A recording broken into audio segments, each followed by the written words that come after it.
본격적으로 오늘 행사의 강연을 시작하겠습니다. 2025 오티즘 이음 페스티벌 오전 강연에는 서울대학교 병원과 협력기관에서 이루어지고 있는 발달장애 관련 연구에 대해 소개를 드리고자 합니다.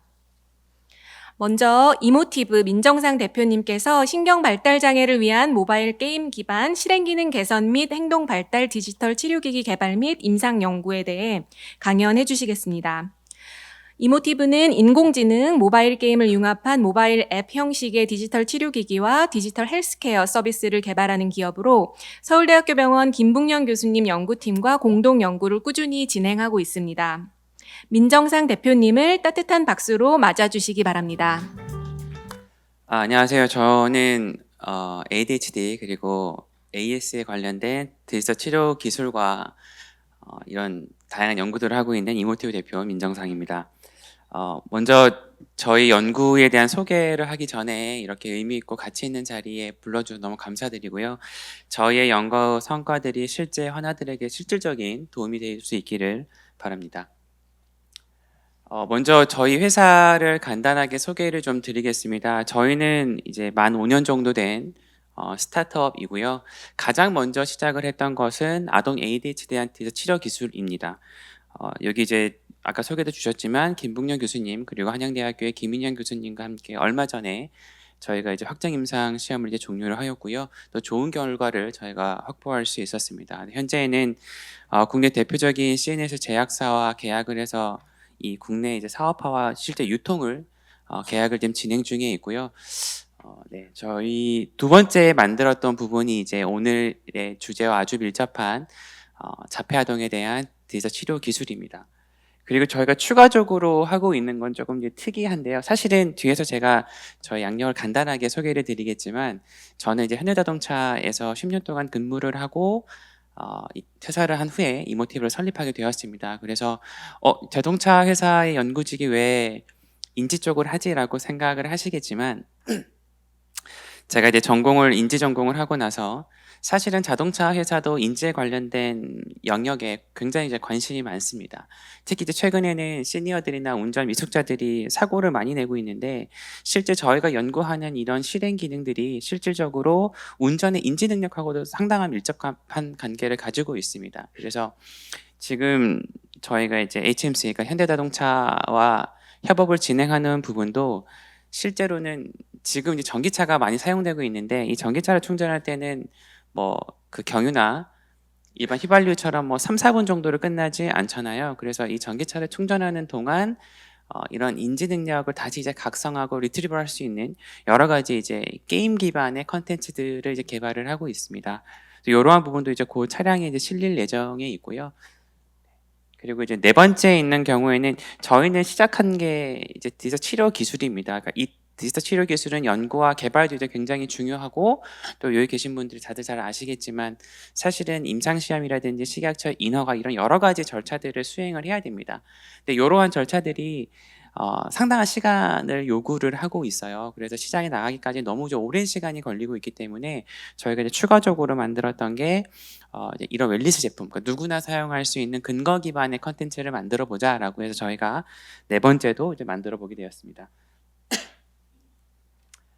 네, 뭐 간단하게 말씀드렸지만 저는 인지공학을 전공을 했습니다. 그래서 관련된 분야에서 뭐 자동차 회사에서 10년 동안 근무를 했었고요. 가장 많이 이제 연구를 했던 거는 이 운전자가 소위 말하는 그 인지 부하량이라는 게 이제 걸립니다. 네, 순간적으로 차선을 옮긴다거나 그러니까 예상하지 못했던 이벤트가 발생하게 되면 그 부하량이 이제 급증하게 되는데 자동차 환경의 특성상 이거를 모사하는 게 굉장히 어려워요. 모사하는 것도 어렵지만 모사를 한다 하더라도 실질적인 상황에서는 굉장히 위험합니다. 그래서 이런 것들을 어떻게 하냐면 사람의 인지적인 구조의 프로세스를 이제 모델링으로 이제 구축을 합니다. 그래서 여러 가지 이제 상황들을 이제 모사를 프로그래밍을 하고 그때 걸리는 여러 가지 인지적인 기능들이 있습니다. 예를 들어서 시각적인 것도 있을 것이고 기억하는 것, 또 기억을 리트리버를 하는 것, 또 이게 단순 기억인지 아니면 장기 기억인지 여러 가지 뭐 손발에 대한 협응력 이런 것들을 다 모듈화 시켜가지고 거기에 대한 이제 가중치를 부여하고 여기에 걸리는 이제 토크량을 저희가 이제 계산을 합니다. 그러면 그 전체적인 저희가 인지 부하량을 정량화하고 이 정량화하는 이 최대치를 어떻게 하면 이제 최소화할 수 있는지 이런 연구들을 뭐 자동차 회사나 여러 가지 이제 기관에서 연구를 좀 하고 있고요. 저는 이제 그런 것들을 이제 모델링이라는 기법을 통해서 진행을 한 바 있습니다. 사실은 제가 이 뒤에 있는 그림 중에 이게 좀 제네시스에 들어가 있는 이 조작계인데, 저 위에 있는 것들을 제가 이제 컨셉 개발부터 실제 양산까지 개발을 했었습니다. 그때 이제 주어졌던 이제 미션도 당시에는 이제 제네시스 브랜드가 없었어요. 그래서 현대만의 고유한 조작계를 만들어라. 근데 이제 그 조건이 이 자동차는 이제 워낙 이제 시선 분산이 많으니까 이런 시선 분산을 최소화할 수 있는 그런 것들을 컨셉으로 오목하게 만들어서 보지 않고 손에 조작만 가지고도 손가락 위치가 어디 있는지를 간접적으로 할 수 있는 것들을 좀 개발을 했었습니다. 저희는 다학제적인 인재들로 이제 구성이 되어 있습니다. 뭐 내공학자, 그리고 이제 의공학, 심리학 이런 기반들도 있고, 모델링이나 또 그 프로그래밍, 또 디자인 이런 다학제적인 인재들로 좀 구성이 되어 있고요. 오늘 이제 개사를 해주셨던 김봉렬 교수님이 저희 연구 책임자로 이제 여러 가지 연구들에 대해서 같이 함께 공동 연구를 진행을 하고 있습니다. 네, 저희가 지금 교수님하고 공동 연구를 한 지는 한 4년 정도가 되었고요. 제가 설립이 5년인데 거의 이제 2년 차 때부터는 계속 같이 진행을 하고 있습니다. 가장 먼저 시작했던 건 말씀드렸다시피 아동 ADHD로 시작을 했었고, 이때 교수님이 디지털 치료 기술 그리고 이제 게임 기반으로 하는 것들을 굉장히 의미 있게 보셨어요. 제가 뒤에서도 설명을 좀 드리겠지만 이 디지털 기술이라는 게 약처럼 먹고 끝나는 단발적인 인터랙션이 아니라 소위 말하는 수능도, 그러니까 굉장히 사용성이 사실은 좋아야 됩니다. 이게 짧게는 수개월이 걸릴 수도 있고 또 길게는 수년 동안 써야 되기 때문에 이러한 수능도를 확보하는 게 이제 굉장히 중요합니다. 그래서 저희가 이러한 기술들을 확보하기 위해서 이제 게임 기전이라는 걸 저희가 활용을 하고 있고요. 이 게임 기전이라는 거는 저희의 슬로건처럼 치료를 즐겁게 하는 것도 있지만 또 오랫동안 유지하는 것도 굉장히 이제 중요합니다. 저희도 이제 파일럿 테스트를 포함해서 임상까지 하면 한 4-5번 정도의 실제 환자들을 데리고 평가를 했었는데, 그때도 항상 나오는 저희 주안점을 뒀던 게 어떻게 하면 이 즐거움을 오랫동안 끌고 갈 수 있고 실질적 효과를 낼 수 있을까라는 이제 부분이었습니다. 그래서 저희는 ADHD 같은 경우는 이 두 분과 함께 확정 임상을 진행을 하였고요. ASD는 지금 서울대학교 병원 그리고 대구 카톨릭 병원과 함께 탐색 임상부터 진행을 하고 있습니다. 네, 아마 디지털 치료 기술이라는 게 조금 생소하실 수도 있을 것 같아요. 그래서 오늘 디지털 기술에 대한 정의와 어떻게 지금 국내에서 활용되고 있는지, 그리고 실제로 이게 치료 기술, 치료 기기, 인허가를 받고 규제기관의 어떤 승인하에 진행될 수 있는 제품인지 이런 것들도 한번 간단하게 설명을 드려보겠습니다.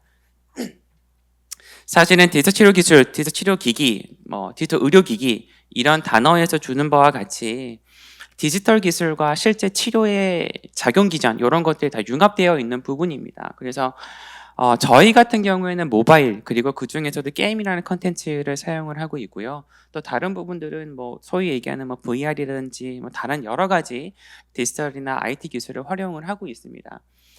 그리고 치료 분야는 이제 전통적으로 많이 이제 진행해 왔던 부분들이죠. 근데 이 치료는 저희도 이미 이전에 이제 고안된 여러 가지 이제 기술들을 게임과 융합한 것이고요. 새로운 치료 기전을 만드는 것은 굉장히 아시겠지만 어려운 일입니다. 그러면 이 치료 기전부터 실제 의미가 있는 거냐부터 이제 검증을 해야 되기 때문에 저희들은 이제 최대한 기존에 고안되었던 여러 가지 이제 기술들을 게임과 그리고 저희 같은 경우는 데이터 기반이기 때문에 데이터 기술 이런 것들과 융합한 형태라고 보시면 될 것 같습니다.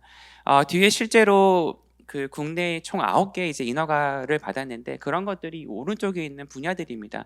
대표적으로는 이제 인지신경 쪽으로 많이 되어 있고요. 실질적으로 또 뭐 암을 케어하는 디지털 치료 기술도 있고 근간소증에 대해서도 케어하는 것들도 있습니다. 그래서 꼭 정신 분야 쪽에만 특화된 것은 아니지만 디지털 기술이라는 어떤 이 기술적인 특성을 보면 사실은 CNS 쪽이 가장 효과가 높기는 합니다. 지금까지 이제 추가적으로 섭식 장애가 추가돼서 총 9개의 인허가를 받은 제품들이 있습니다. 이게 제약화가 큰 틀은 같이 가져가고 있어요. 그래서 연구 개발하고 저희 같은 경우도 파일럿 테스트를 수차례 이제 진행을 하고 임상 시험을 하고 이 임상을 기반으로 식약처에 인허가를 최종적으로 받게 됩니다. 그리고는 이제 복지부에 고시가 이제 되는 형태로 이제 진행이 되는데 최근에는 이제 9번째가 섭식 장애였고요. 대부분은 처음에는 이제 불면증이라든지 이제 시야장애, 호흡장애, 이명 요렇게 좀 진행이 됐습니다. 불면증이 2건이고 처음에 시작됐던 가장 큰 배경에는 사실은 북미에서 FDA 승인을 받았던 게 처음 승인받은 게 2019년, 20년도에 둘 다 이제 불면증으로 받았어요. 그리고 이제 저희와 같이 ADHD로 진행하는 게 2022년도에 FDA 승인을 이제 받았고요. 그러니까 이게 그냥 겉보기에는 기존에 나와 있는 제품들과 뭐가 다르지라고 하실 수도 있겠지만 실질적으로 뭐 여러 가지 이제 논문이라든지 아니면 식약처 그리고 실제 독일에서도 디가라는 프로그램을 이용해서 규제기관의 여러 가지 서포트를 받고 있습니다. 이 의료 분야가 저는 이제 제조업 그리고 이제 IT나 이쪽에 있다가 이제 와 보니까 굉장히 절차도 좀 복잡하고 아주 보수적인 곳입니다. 당연히 그래야지만 환자들한테 의미 있는 것들을 전달할 수 있으니까요. 다만 이런 의료 산업에서 제가 느끼기에 그래도 좀 이례적인 파도가 일었던 게 이제 비대면이었다고 생각을 하고요. 그거는 이제 여러 또 상황들이 돼서 지금은 크게 활성화되지 못하지만 두 번째 일어나고 있는 의료계에서의 큰 물결이 또 디지털 치료 기술이라고 생각을 하고 있습니다. 그래서 실질적으로 대학 교수님들께서 창업한 사례도 굉장히 많고요. 또 저희처럼 스타트업과 협업을 하고 있는 곳들도 굉장히 많습니다. 저희 같은 경우에는 이제 교수님 같이 지금 진행을 하고 있고요. 비용이 보시면 사실은 싸지 않습니다. 그러니까 이게 또 기업을 운영하는 입장에서 또 다양한 얘기가 있지만 이게 영구적인 가격이 아니에요. 보통 이제 저희 같은 경우도 임상 기간에 따라 달라지지만 보통은 4주에서 한 6주 정도 됩니다. 근데 세 번째 거가 비싼 이유는 VR 기계가 들어가 있어요. 그래서 좀 비싼 이유도 있지만 그래서 현재 제약과 비교를 하면 가격이 높은 것도 사실입니다. 근데 다만 저도 이제 요 업을 하다 보니까 제조사보다는 여러 가지 이제 스테이크홀더들, 그러니까 이 이해관계자들한테 이제 분배되는 것도 이제 굉장히 많았고, 저도 희망하기로는 이러한 가격적인 문턱들이 향후에는 낮아지기를 바라고, 당장은 어렵겠지만 그래서 뭐 지자체나 이런 정부에서 바우처 사업 같은 걸로 이용해서 환자들과 보호자들의 심적 부담이 조금 더 줄어들기를 희망하고 있습니다. 그리고 올해 1월부터는 디지털 의료 제품법이라는 게 시행이 됐어요. 아마 모르시는 분들이 아마 많으실 텐데요. 원래는 의료기기에 편속이 되어 있었습니다. 그래서 참고로 예를 들면 의료기기에서 버튼이 빨간색에서 노란색으로 바뀌면 극단적인 예지만 인허가를 다시 받아야 됩니다. 그렇게 보수적이에요. 근데 이런 디지털 치료 기술은 작용 기전, 그러니까 우리가 의도하는 가설대로 움직인 거를 학적 임상을 통해서 한번 받으면 나머지 것들, 그러니까 디자인을 바꾼다거나 스토리를 바꾼다거나 또한 사용성을 높이기 위해서 소위 말하는 여러 가지 UX 기술을 바꾸는 것까지는 식약처에서도 좀 인정을 해주고 있는 형태이고요. 그래서 저희도 처음에 제가 2022년도에 GMP 심사를 받았는데 그때만 하더라도 실제 하드웨어 제품의 공정 라인에 준하는 평가를 받았어요. 그러니까 저희는 데이터도 AWS를 쓰고 있는데 저한테 주어졌던 질문이 대표적인 게 이런 거였습니다. AWS가 망하거나 셧다운 되면 너한테 플랜 B는 뭐야? 라고 했지만 이 AWS가 에러를 날 확률보다 저희 회사가 에러 날 확률이 훨씬 높습니다. 그런 것들 다 증명을 해야 돼요. 그게 뭐 이러이러한 절차들이 있고 이 자체적으로 프로세스가 이렇게 AWS는 갖춰져 있어요가 아니라 AWS 문서를 받아야 되는 실정이었어요. 그걸 굉장히 이제 오랜 시간 동안 설득을 해서 다행스럽게도 22년도에 가이드라인이 발표가 됐습니다. 식약처로부터. 그래서 많은 부분이 좀 개선이 됐고 현재는 의료제품법이 시행이 돼서 이런 비침습 의료기기 AI에 대한 진단이라 보조진단 기술이라든지 이런 것들이 다 이제 여기 들어가고 있습니다. 그래서 조금은 제도적인 부분들도 많이 풀어지고 있는 형태이기는 합니다. 네, 말씀드렸다시피 저희는 일상생활에서 할 수 있는 부분이에요. 이게 병원 가서 꼭 해야 된다거나 그러지는 않고요. 가정에서 한다거나 심지어 뭐 직장에서 한다거나 그런 거에는 크게 이제 구애를 받지 않습니다. 요점은 결국 이것도 이제 치료 기술이기 때문에 반복적인 훈련이 반드시 필요합니다. 그래서 서두에 말씀드렸던 대로 이제 수동도가 굉장히 중요한 부분 중에 하나이고요. 저희는 이제 일상 속에서 반복적인 훈련을 통해서 저희 같은 경우는 이제 실행 기능을 이제 개선하게 됩니다. 그러니까 실행 기능을 개선하고 나면 이게 어떤 기능적인 개선이 되면 결국에는 이제 행동적인 것도 이제 표출이 변화가 일어나기 때문에 그런 것도 저희가 이제 임상을 할 때 확인을 한 바 있었고요. 상세 내용은 뒤에서 좀 말씀을 드려보겠습니다. 이게 사실은 처음에 디지털 치료제라는 단어를 많이 썼습니다. 그 이유가 처음에 비교됐던 게 의료기기와 비교가 됐던 게 아니고 사실은 제약과 비교가 좀 많이 됐었어요. 그러니까 저희 같은 경우에는 ADHD 약물 뭐 이렇게 좀 비교가 많이 됐었는데 실제로 이제 연구가 되는 여러 가지 재원들이 이제 들어가게 되는데 시간적인 재원이나 경제적인 비용 이런 것들도 디지털 치료 기술이 혁신적으로 많이 낮기는 합니다. 네.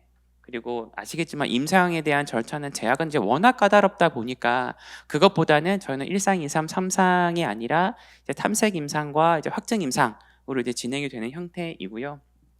네, 뭐 마지막은 이제 복약에 대한 부분인데 뭐 제약을 제가 여기서 논할 건 아닌 것 같고요. 다만 디지털 치료 기술의 평균적인 수능도, 사용도는 한 80% 정도 됩니다. 물론 근데 이 80%는 임상 기간의 데이터가 좀 많이 있고요. 일상생활에서는 왜냐하면 아직까지 국내를 포함해서 많이 실생활에 퍼지지는 않았어요. 그게 이제 막 걸음마 단계에 있기 때문에 네, 그렇게 좀 참고적으로 해주시면 좋을 것 같습니다. 저희가 5년 동안 교수님을 포함해서 여러 사실은 저희가 임상기관 또 의료기관과 연구를 같이 하고 있습니다. 성모병원도 하고 있고 뭐 여러 분과 하고 있는데 저는 이제 또 연구소에 한 10년 동안 있었고, 그러니까 이 프로세스가 사실은 뭐 의료에 국한된 부분은 아닙니다. 그러니까 좀 특이한 거는 임상이라는 단계가 좀 있었다는 것뿐이고요.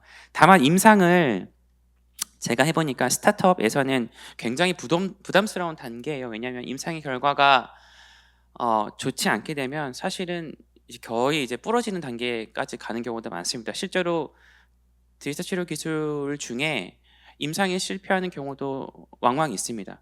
그래서 저희도 이제 그러한 리스크를 최소화하기 위해서 자체적으로 한 3번 정도 파일럿 테스트를 진행을 한 바 있습니다. 그러니까 직접적으로 공용 IRB를 등록을 하고 환자들 한 30명을 이제 모아서 실험군과 대조군을 나누고 이런 작업들을 진행했고 어느 정도의 저희가 확신이 섰을 때 저희가 이제 병원과 함께 임상을 진행했던 결과이고요. 네, 요 보통 이제 질의하게 됩니다. 근데 탐색 임상을 하기 전에 우리께 의료기기가 맞나요?라는 또 절차도 필요해요. 대부분 저 절차를 좀 놓치게 되는데 일단 그렇게 되면 식약처에서 허가가 나오지 않고 보통 식약처에 뭐 신청을 하거나 이러면 한 3개월은 기본입니다. 그래서 생각했던 시간들보다는 저도 상당히 많은 시간들을 좀 소요하게 됐고 품목 질의를 해서 저희 같은 경우 이제 2등급인데 뭐 몇 등급이야. 그래서 뭐 허가가 나오게 되면 임상을 진행합니다. 품목 질의가 다 되는 거 아니야? 라고 하지만 품목 질의가 안 되는 경우도 상당수 있습니다. 그래서 어떠한 부분이 품목 질의에 해당되는지 이런 것도 잘 작성을 하셔야 많은 시간을 세이브할 수 있었던 것 같습니다. 현재 참고적으로 저희는 지금 식약처의 품목 허가, 인허가를 진행 중에 있고요. 아마 빠르면 다음 주 중으로 날 것으로 예상을 좀 하고 있습니다. 저희가 이 디지털 치료 기술이 개발하는 개발사들, 연구기관들이 굉장히 많아졌어요. 그래서 팁을 드리자면 1등급과 2등급 말씀드렸는데 저희는 이제 2등급이고 대부분은 2등급에 해당됩니다. 1등급, 2등급은 NIDS로 기간이 변경됐어요. 저희도 얼마 전에 이제 변경이 돼서 3등급, 4등급은 식약처에서 여전히 진행을 하고 있고 1, 2등급은 NIDS로 넘어갔기 때문에 그러한 부분들을 좀 참고해 주시면 또 연구와 개발하는 데 있어서 좋으실 것 같습니다. 결국 저희가 디지털 치료 기술이기 때문에 의사의 인허가가 필요합니다. 그러니까 웰리스 제품처럼 앱 등록하고 그냥 쓸 수 있는 형태는 아니고요. 저희 같은 경우에도 앱을 등록해서 다운로드는 가능하지만 실제 사용할 때는 처방 코드를 이제 집어넣어야 돼요. 그러니까 이 처방 코드를 집어넣지 않으면 게임이 이제 워킹이 되지 않습니다. 그래서 그거를 보셔야 되고 그렇게 하기 위해서는 이 의료기관에 대한 어떻게 보면 뭐라 그럴까 이 네트워킹이나 이제 섭외 이런 것도 이제 굉장히 중요합니다. 특히 ADHD, ASD 특성상 90% 이상이 이제 1차 병원에서 이루어집니다. 그러니까 3차 병원 같은 경우에는 대기 시간이 워낙 이제 오래 걸리다 보니까 1차 병원들하고 어떻게 이제 협업을 잘 할 수 있을 것인지, 그러니까 요것도 저희가 진행을 해보니 크게 3가지를 많이 보십니다. 첫 번째는 당연히 경제적으로 이득이 남느냐를 많이 보시고요. 두 번째는 부작용이 없어야 됩니다. 왜냐하면 이 리스크를 1차 병원에서 감당하실 수가 없어요. 그리고 세 번째는 의사 선생님분들이 아주 신기술이나 이런 데 있어서 일이 크게 밝지는 않습니다. 왜냐하면 의료 자체가 워낙 이제 보수적인 부분이어서 의사 선생님들이나 작업 치료사 분들이나 이런 분들이 쓰시기에 굉장히 유저 프렌들리 해야 돼요. 그래서 저희도 게임을 했던 이유는 게임은 사실 거의 직관적으로 버튼만 누르면 다음 단계로 넘어가는 형태로 되어 있거든요. 그래서 그런 것들도 조금 감안하셔야 1차 병원의 허들을 줄일 수 있고, 이게 지금 저희 DTX 산업에서 당면하고 있는 가장 핵심적인 부분이기도 합니다. 네, 그러면 이제 저희가 개발했던 두 가지 제품에 대해서 좀 진행을 해드리겠습니다. 잘 아시겠지만 ADHD와 ASD는 대표적인 신경 발달 장애의 두 적응증이고요. 공통적인 부분은 둘 다 이제 실행 기능에 조금 더 이제 개선과 발달이 돼야 된다라는 공통점이 있습니다. 사실은 실행 기능은 이 두 적응증에만 국한되는 것은 아니고 다양한 적응증에 사실 영향을 미치기 때문에 실행 기능은 실제로 저희와 유사한 제품이 2022년에 말씀드린 대로 FDA 승인을 받았는데, 중앙대학교 의대에서 그 제품을 가지고 치매 환자들한테 적용을 해봤어요. 그래서 6개월 동안 훈련을 시키고 스탑한 후에 6개월 후에 추적 관리를 했는데 50% 이상이 실행 기능이 향상되면 유지되는 것을 확인한 바 있습니다. 이거는 뭐 저희 제품도 아니고 또 저희와 연관된 교집도 아니기 때문에 정보차에 말씀을 드리는 것이고요. 그래서 실행 기능이 이런 특히 신경 발달 장애는 굉장히 유의미한 그 포션을 차지한다라는 부분이고, 저희도 작용 기전이 이 실행 기능을 개선하고 강화하는 데 초점을 두었습니다. 디지털 치료 기술에 대한 여러 가지 핵심 키워드가 있는데, 당연히 이제 환자이고 말씀드렸다시피 근거 기반이어야 돼요. 왜냐하면 나중에 품목 치료를 할 때나 식약처 인허가를 받을 때 효과가 잘 나왔다고 해서 바로 인허가를 주지 않습니다. 이 작용 기전이 어떻게 났는지를 아주 상세하게 기존의 문헌을 기반으로 증명을 해야 되기 때문에 그런 것들이 좀 중요할 것 같고, 치료적 개입, 저희 같은 경우에는 4주 그리고 주 5회 한 번 할 때, 저희는 이제 게임이니까 콘텐츠를 이제 5게임을 해야 되는데 그거를 시간으로 환산하면 한 20분에서 30분 정도의 시간이 이제 개입됩니다. 그리고 이제 소프트웨어 기기인데 완전히 소프트웨어 기기로만 되어 있어야 되느냐? 그렇지는 않고 스탠드얼론이어도 되고 또 다른 기기에 융합되어도 상관은 없습니다. 그래서 현재에는 하드웨어 기기가 융합되는 형태도 많이 개발이 되고 있습니다. 이게 지금 저희가 만든 치료 기술이고요. 저희의 타겟 유저는 만 6세부터 12세입니다. 저희가 처음에는 다 2D로 만들었다가 아시다시피 요즘 아이들의 게임도 워낙 퀄리티가 높아요. 그래서 전부 다 3D로 돌리는 데에도 저희가 한 1년 정도의 시간이 걸렸고요.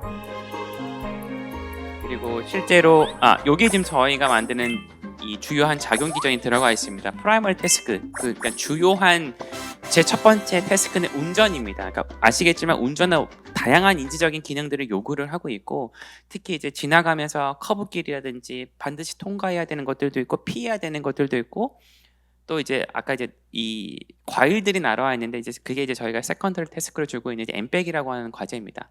요게 이제 N-1은 직전에 나왔던 과일과 동일했을 때만 태핑을 하고 아닌 경우는 흘려보내는 거예요. N-2는 두 번째 전. 근데 저희가 해보니까 120명 중에 N-2까지 가는 경우는 10%가 채 되지 않습니다. 이 엠백은 엠백만 해도 일반 성인도 사실은 굉장히 어려워요. 그래서 저희는 이 두 가지를 이제 결합해서 진행한 형태이고, 저희가 이제 진행했던 부분들은 이러한 실행 기능의 하위 요소들을 저희가 이제 개선하기 위해서 이제 만들었던 부분입니다. 여기 맨 끝에 보셨는지 모르겠지만 끝나고 나면 이게 어쨌든 게임이다 보니까 재화가 발생이 돼요. 게임을 잘하면 잘할수록 여러 가지 이제 재화들이 발생되는데, 그 재화들을 가지고 이제 캐릭터를 성장시키거나 꾸며준다거나 아니면 마일을 발전시킨다거나 여러 가지 이제 아동들이 좋아할 수 있는 형태로 저희가 진행하기도 했습니다. 저희가 주요하게 가져가는 걸 말씀드린 대로 이제 그 프라이머리 태스크는 드라이빙 태스크를 가져가고 있고 이제 엠백을 가져가고 있는데, 이 ADHD 친구들은 사실은 목표를 설정하고 이거를 쭉 유지하는 힘이 이제 굉장히 약해요. 그러니까 참고로 북미에 있는 그 아까 이제 FDA 승인을 받았던 곳은 프라이머리 태스크가 이제 드라이빙 태스크고 세컨더리 태스크가 이제 고노고라고 하는 겁니다. 가장 큰 차이점은 N-1은 제가 말씀드린 대로 바로 전과랑 똑같았어? 아니면 두 번째 전과랑 똑같았었는데, 고노고는 몬스터가 나옵니다. 그러니까 이 몬스터가 동일하게 생겼는데 빨간색, 노란색, 파란색이 나와요. 그러면 빨간색만 태핑을 해야 되는 거예요. 그러니까 이것도 의도한 바는 결국 네가 설정된 목표를 꾸준하게 유지될 수 있느냐를 보는 거고, 사실은 근데 저희는 그렇게 한번 만들어 봤는데 저희는 잘 나오지 않았어요. 그래서 저희가 했던 거는 그러면 이 목표도 한번 바꿔보자. 그러니까 이 교차되는 목표를 계속 유지하면서 리트리버를 하고 유지할 수 있는지를 한번 보자라고 해서 저희가 이제 엠백이라는 과제를 썼고 그걸로 파일럿 테스트를 했을 때는 저희는 잘 나왔어요. 그래서 그걸 가지고 저희가 임상을 진행하게 됐고요. 그래서 말씀드렸지만 N-1부터 그러니까 알고리즘적으로는 3까지 되어 있는데 3까지는 이제 굉장히 어려웠고 보통 이제 N-1에서 한 90%가 해결이 되고 N-2가 가는 경우도 사실은 종종 있긴 했습니다.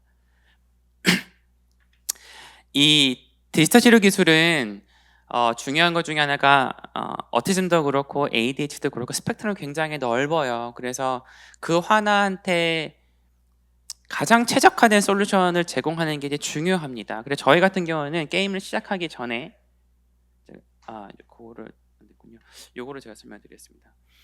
시작하기 전에 두 가지의 아까 이제 프라이멀 태스크인 드라이빙과 엠백을 각각 싱글 태스크로 수행을 하게 됩니다. 그러면 싱글만 하다 보니까 당연히 퍼포먼스가 높게 나와요. 근데 저희 컨텐츠를 제공할 때는 멀티태스킹을 제공합니다. 그럼 당연히 이 멀티태스킹의 퍼포먼스가 앞선 두 싱글 태스크의 퍼포먼스보다 떨어지게 되어 있는데 이 떨어지는 이 격차만큼을 그 실행 기능을 저희가 이제 나누어서 저희가 제공을 하게 돼요. 그래서 마치 이제 게임처럼 스텝 바이 스텝으로 1탄 깨면 2탄, 2탄 깨면 3탄 이렇게 되는 것은 아니고요. 그 유저에 맞게 저희가 레벨화를 진행을 해서 가장 최적화된 솔루션을 제공을 하고 있습니다. 요건 이제 저희가 드라이빙 태스크와 엠백이라는 과제를 이제 각각 저희가 선정했던 이유에 대해서 말씀을 좀 드렸고요. 저희는 임상 시험을 총 120명을 대상으로 수행을 했습니다. 그래서 그 실험군 60명, 대졸군 60명을 진행을 했고 조금 특이한 건 보통은 약을 먹는 친구 혹은 약을 먹지 않는 친구만 진행을 해요. 근데 사실 리얼월드는 그렇지 않아서 저희는 거의 5대5로 단약과 복약을 5대5로 수행을 했었습니다. 물론 임상에 대한 결과는 다르게 나왔어요. 그것도 좀 말씀 좀 드려볼게요. 그리고 저는 샴으로 진행을 했고 위에 있는 게 실험군, 밑에 있는 게 대졸군입니다. 그래서 환자들은 실제로 본인들이 실험군인지 대졸군인지 알지 못해요. 가장 큰 차이점은 밑에 있는 거는 그 세컨더리 태스크가 없는 형태이고요. 그리고 저희가 여러 가지 리미테이션을 줬습니다. 그러니까 속도도 이제 어느 정도는 발생하지 못하고 이런 것들 좀 형태로 진행을 했고 1차 평가 변수는 ADHD 진단에 가장 많이 쓰이고 있는 KRS로 저희가 진행을 했습니다.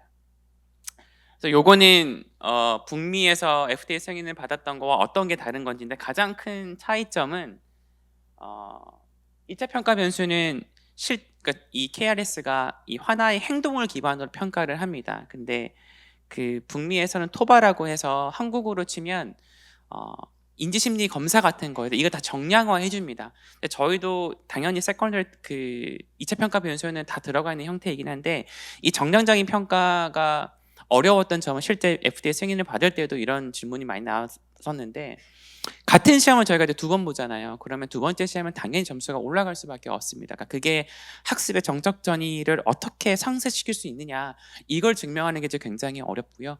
저희 같은 경우는 행동이 변했느냐를 가지고 이제 보기 때문에 그러한 부분에서는 저희가 실제적으로 많이 변한 부분이 있다라는 부분이고 두 번째는 국내에서 ADHD DTX를 개발하는 그러니까 임상 시험을 통과한 곳은 현재는 저희밖에 없습니다. 한 곳이 지금 진행을 하고 있고요.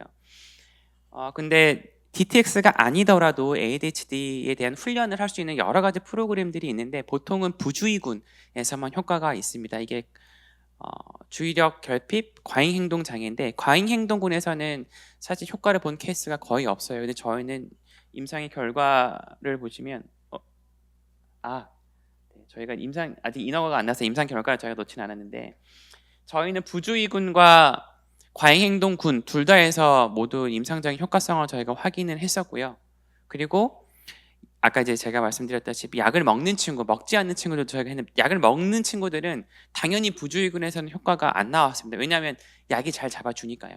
저희는 이제 메트페니데이트나 아토목세틴 둘 다 약물의 재료와는 상관없이 진행을 했는데 근데 이제 이 친구들한테 과잉행동군에서는 좋은 효과가 나왔어요.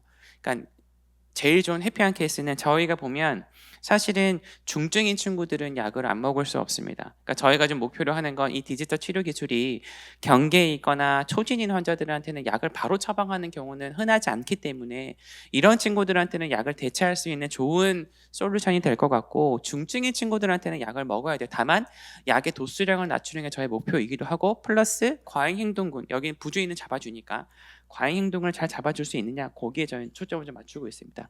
실제로 저희도 지금 제약사와 계약을 진행하고 실제 의료기관에 딜리버리하고 있는 이 전략도 모두 다 약을 대체하겠다는 목표는 사실은 아닙니다. 그래서 약을 바로 쓰고 싶지 않은 혹은 쓸 수 없는 친구들한테는 대체제로 가고, 또 약을 먹는 친구들한테는 도수를 낮추는 걸로 가겠다라는 목표로 저희가 좀 진행을 하고 있습니다. 네, 그러면 저희 이제 자폐아동에 대해서 진행하는 부분들에 대해서도 간단하게 좀 설명을 드려보겠습니다. 저희가 교수님하고 한 횟수로 따지면 3년 전, 4년 전에 이 과제를 시작했는데, 실은 제가 그때는 자폐에 대한 아주 심도 있는 이해를 하지 못하는 상태였어요. 그래서 제가 뭐부터 시작을 했냐면, 국내하고 글로벌에서 이 자폐에 관련된 연구들이 제약을 제외하고 뭐가 되어 있는지를 좀 봤고요.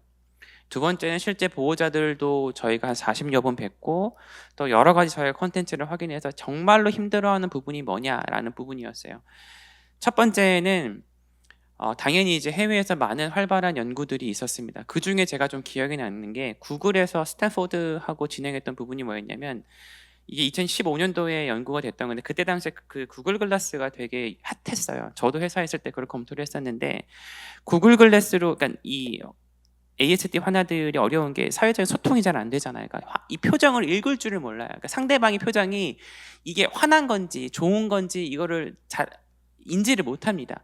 그래서 구글 글라스에서 상대방의 표정을 6개의 카테고리로 나눠줘요.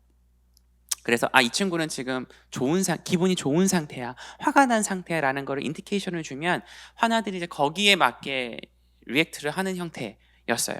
근데 뭐 여러 가지 이유로 사실은 실용화가 되지는 않았고, 두 번째는 진단에 관련된 거였는데, 이를테면 집에다가 이제 비디오를 설치를 합니다. 그러면 여러 가지 이제 알고리즘을 통해서 뭐 이제 반복 행동을 한다거나 이제 호명을 했는데 전혀 반응을 하지 않는다거나, 이런 여러 가지 이제 절차를 거쳐서 진단을 좀 해줘요. 근데 이게 좀 가능했던 이유는 그때 또 코로나였어요.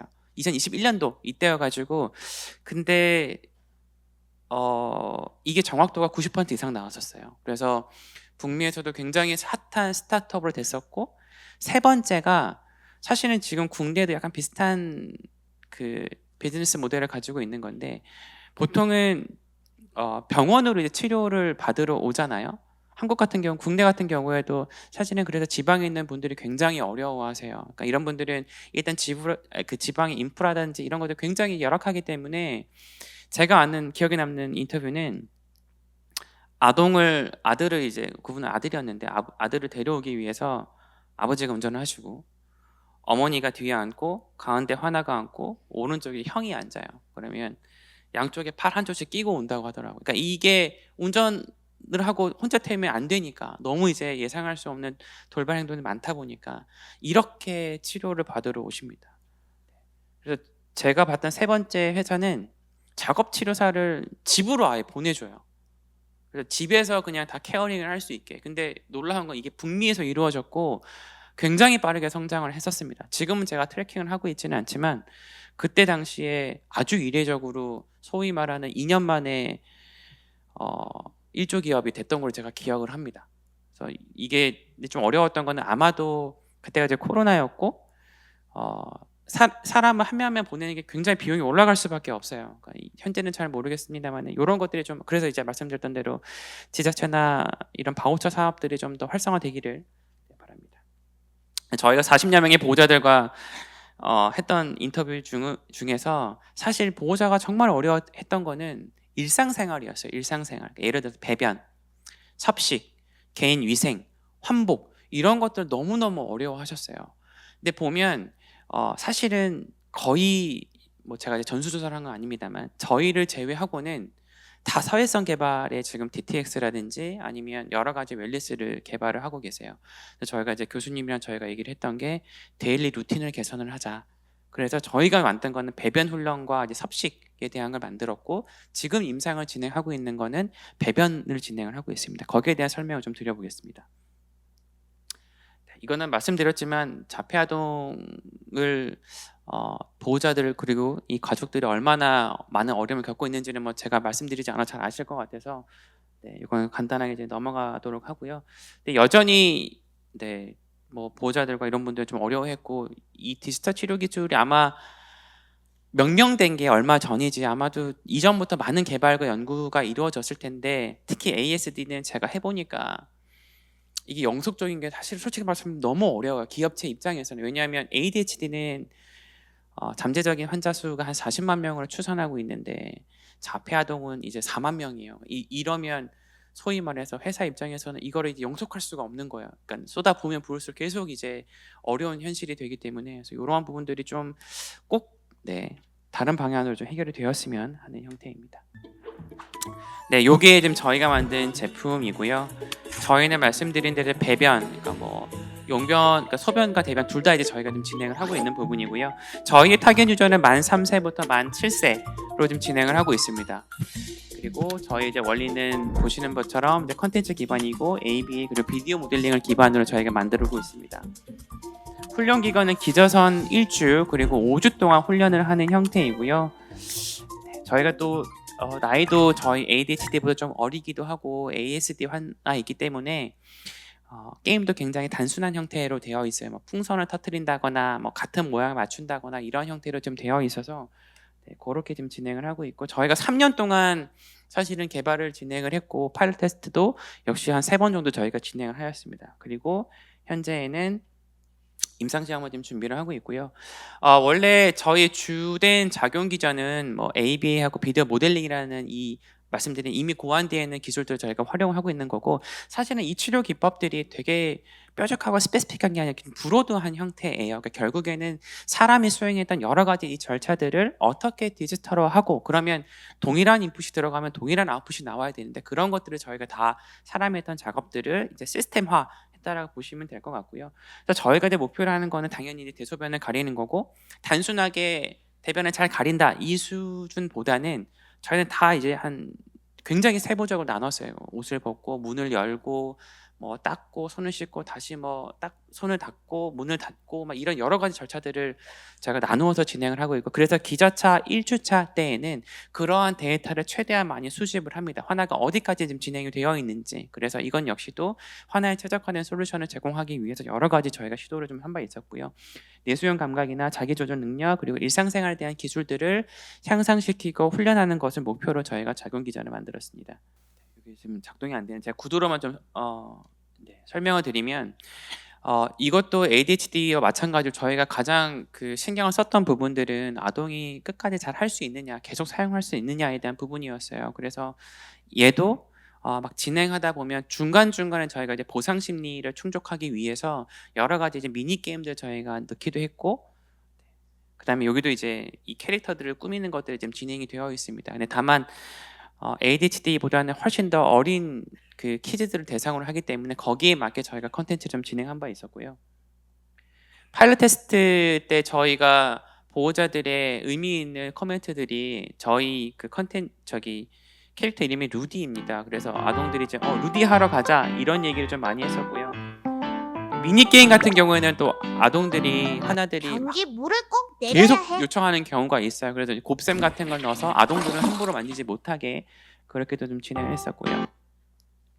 그래서 훈련 스케줄은 보호자들이 볼 수 있는 별도의 페이지들도 있고 또 지금 저희가 추가적으로 준비하는 거는 사실 보호자분들이 특정 상황에서 어떻게 행동해야 되는지 잘 모르실 때가 좀 많이 있어요. 그래서 그러한 부분들을 저희가 가이드라인도 저희가 지침을 할 수 있게 이런 것들을 추가적으로 준비를 좀 하고 있습니다. 저희는 파일럿 테스트를 총 3차례 정도 이제 진행을 했었고요. 사실 ASD 아동은 저희가 ADHD보다 한 30명씩 이렇게 하지는 못했어요. 보통 저희가 5명에서 10명 사이로 진행을 했고 그렇게 3차례로 진행했습니다. 그래서 제가 명수를 말씀드리는 이유는 이게 통계적인 의미가 사실은 있지는 않습니다. 워낙 작은 샘플 사이즈로 했기 때문에. 하지만 이제 주요한 결과가 이제 등가 연령이라든지 이런 것들을 잘 확인되는 것들이 저희가 이제 데이터로서 확인을 한 바 있었고, 신변 처리에 대한 기술 점수 자체가 향상된 것도 저희가 확인을 했었습니다. 보호자들의 만족도도 저희가 상당히 높음을 저희가 확인할 수 있었고요. 저희가 이건 ADHD나 ADHD, 저희가 추가로 하고 있는 게 성인 ADHD도 하고 있는데, 그러니까 이런 것들을 하는 이제 근원적인 목표 자체는 가정과 이제 당연히 사회에서의 사회적인 경제적인 비용을 포함해서 여러 가지 이제 비용들을 낮추는데 저희가 좀 목표를 좀 두고 있고요. 당연한 얘기지만 저희가 개발하는 모든 제품들은 다 에비던스 기반으로 만들었고, 또 더블 체크를 위해서 임상 실험은 당연히 지금 진행을 다 하고 있습니다. 그래서 이 DTX가 아직은 사회적으로 산업적으로 성공하진 케이스가 아직 없습니다. 제가 아까 앞서 말씀드리니까 9개의 인허가를 받은 곳들이 있지만 처방 횟수로 보면 아직 활성화되어 있지는 않아요. 그래서 그런 것들을 저희가 잘 하기 위해서 지금 이제 제약사와 진행하고 있는 부분들도 1차 병원과 3차 병원의 이런 허들을 잘 넘기 위함입니다. 그래서 여기 계신 연구자분들 그리고 선생님들이 이러한 기술들이 있고 나중에 이미 의료기관에 많이 축적되어 있는 또 연구소에 이미 또 많이 또 연구되어 있는 이런 기존 사례들과 또 이런 IT나 새로운 기술과의 접목을 통해서 새로운 가치를 창출할 수 있고, 또 그게 사회적으로, 개인적으로, 가정적으로 의미가 될 수 있으면 저희가 또 좋은 기회로 협업을 하면 좋을 것 같습니다. 네, 이상으로 발표를 마치겠습니다. 감사합니다. 네. 좋은 강연 진행해주신 민정상 대표님께 감사의 박수 부탁드립니다. 혹시 질문 있으신 분은 손을 들어주시기 바랍니다. 네, 다시 한번 민정상 대표님께 큰 박수를 부탁드립니다. 네, 다음은 서울대병원 행동발달증진센터 언어치료사 백경랑 박사님께서 성인발달장애인의 의사소통 특성 연구를 강연해 주시겠습니다. 백경랑 선생님은 현재 명지대학교 통합치료대학원 언어치료학과 겸임교수로도 재직 중이시며 보완대책 의사소통과 발달장애인의 의사소통 지원을 중심으로 연구를 진행하고 계십니다. 따뜻한 박수로 맞아주시기 바랍니다.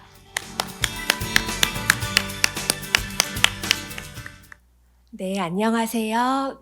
네, 이 자리에서 여러분들께 저희가 열심히 연구한 연구 결과에 대해서 함께 공유할 수 있게 되어서 정말 영광이고 기쁘게 생각합니다. 네, 감사합니다. 네. 네, 저는 서울대학교 병원 행동발달증진센터 언어치료사 백경랑이고, 이제 저희가 발표드릴 내용은 2023년도부터 서울대학교 행동발달증진센터 선생님들과 함께 연구를 했던 성인 발달장애인의 의사소통 특성 연구에 대한 내용입니다.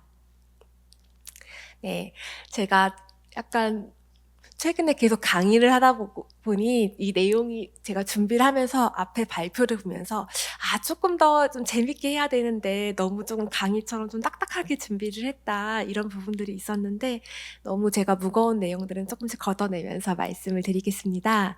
저희 오늘 발표 내용은 왜 이런 연구를 처음 시작하게 되었는지에 대한 연구의 필요성과 목적이 어떤 것이었는지, 그리고 관련된 이론적인 간단한 배경들과 함께 어떤 방법을 사용해서 연구를 했고 그 결과가 어떻게 나왔는지, 그리고 그 결과를 통해서 저희가 조금 앞으로 나아갈 방향은 어떻게 될지에 대해서 말씀을 드리고자 합니다. 네, 먼저 연구의 필요성 및 목적을 살펴볼 때 저희가 우선 이 연구에서 처음에 발달장애인이라고 했는데 국내에서 발달장애인이라고 할 때는 저희가 장애인복지법이랑 발달장애인법에서 지적장애인과 자폐성 장애인을 포함을 해서 말씀을 드리죠. 네, 그러니까 해외에서 발달장애라고 할 때는 또 다른 영역에서의 어려움들도 더 포괄적으로 포함을 하는데, 저희의 경우에는 국내법상 발달장애를 바탕으로 해서 지적장애와 자폐성 장애 이 두 집단에 대해서 중심으로 함께 살펴보았습니다. 네, 그 다음 발달장애에 대해서 인구 현황 및 변화 추세를 함께 보았는데요. 저희가 처음 연구를 계획할 때 봤을 때에는 2019년도 기준으로 했을 때 발달장애인이 전체 지금 한국 사람들 중에서 전체 인구 중에서 0.47%였습니다. 이 숫자만 보면은 굉장히 작고 근소한 숫자로 느껴지는데 그런데 또 바로 아랫줄에 써 있는 내용을 보시면 2011년도부터 추산했을 때 매년 평균 약 7,180명씩 증가하는 추세다. 이렇게 나오고 있습니다. 저희가 인구수가 줄어들고 또 점점 인구 증가보다는 이제 감소 추세로 가고 있다라고 하는데 그 와중에 발달장애인 인구수는 매해 증가를 하고 있죠. 그래서 2019년도에 신규로 등록한 발달장애인의 숫자를 보았을 때에도 7,000명이 넘으면서 전체 신규 중증장애인 중에서는 약 24.94%, 그러니까 4명 중 1명 정도가 된다라고 보았습니다. 그런데 그 발달 장애인 중에서도 성인의 비율은 어떻게 되는지 저희가 보았을 때 만 19세 이상인 성인의 비율이 74.68%, 그러니까 4명 중에 3명이 성인에 해당이 되는 것이었습니다. 그래서 대다수가 성인기에 해당이 되는 것이 현재 국내 발달 장애인의 인구 현황이라고 볼 수가 있고요. 네, 그래서 또 그러면 이 발달장애인들이 가지고 있는 어려움들이 어떤 것들이 있을까? 이런 내용들을 보면서 이제 발달장애인 실태조사 통계를 살펴보았을 때 이들 중에서 약 18.4% 정도는 의사소통이 거의 불가능하다라고 나왔으며 36.2%에서는 상당한 수준의 의사소통 지원이 있어야지만 표현을 할 수 있다라고 나왔습니다. 그리고 이후에 했던 다른 연구를 보았을 때에도 전체 장애인 중에서는 22.4% 정도가, 그러니까 한 5명 중 1명 정도가 생활을 할 때 의사소통이 어렵다라고 했는데 자폐성 장애인과 지적장애인 집단을 보시면은 앞에 숫자와는 확연히 다른 숫자로 자폐성 장애인은 88.7%, 지적장애인은 72.4% 정도로 굉장히 많은 숫자가 일상생활에서의 의사소통의 어려움을 크게 느낀다라고 이야기를 했습니다. 또한 전체 장애인 중에서 한 절반이 덜 되는 숫자 정도가 집 밖에서 활동을 할 때 어려움이 있다라고 하였는데 자폐성 장애와 지적 장애의 경우는 절반보다 더 넘어가는 숫자가 어려움이 있다고 하였고, 대체 어떤 부분들이 집 밖에서 활동을 하는데 어렵냐라고 했을 때 지적장애와 자폐성 장애 모두 의사소통에서의 어려움과 불편함이 밖에서의 외부 활동에 어려움을 준다라는 것이 가장 크게 나타난 것으로 보고되어서 이 장애인들의 어려움, 의사소통에서의 어려움이 생활 전반에 큰 영향을 미치고 있구나라는 것들이 통계 결과를 통해서도 많이 확인을 할 수가 있었습니다. 네, 그래서 저희가 처음 연구를 시작을 할 때에 성인 발달장애인 관련된 연구들이 국내에 얼만큼 나와 있는지 살펴보려고 하였는데 기존에 나와 있는 연구들의 경우에는 대부분 아동기를 중심으로 해서 실시한 연구들이 많이 있었습니다. 성인 발달장애인을 중심으로 한 연구의 경우에는 숫자가 상대적으로 많이 부족한 편이었고요. 또 공식적으로 바우처나 여러 가지 관련 제도를 살펴보았을 때에도 아동기, 학령기에 많이 집중이 되어 있는 제도들이 생겨나고 있었는데 아직까지 성인기를 위해서 조금 더 체계적이고 직접적인 지속적인 지원이 될 수 있는 방법들은 많이 제한적인 편이었으며 그로 인해서 가족들이 가지고 있는 돌봄에 대한 부담들이 좀 정기적으로 점점 더 심화되고 있다라는 이야기를 하고 있습니다.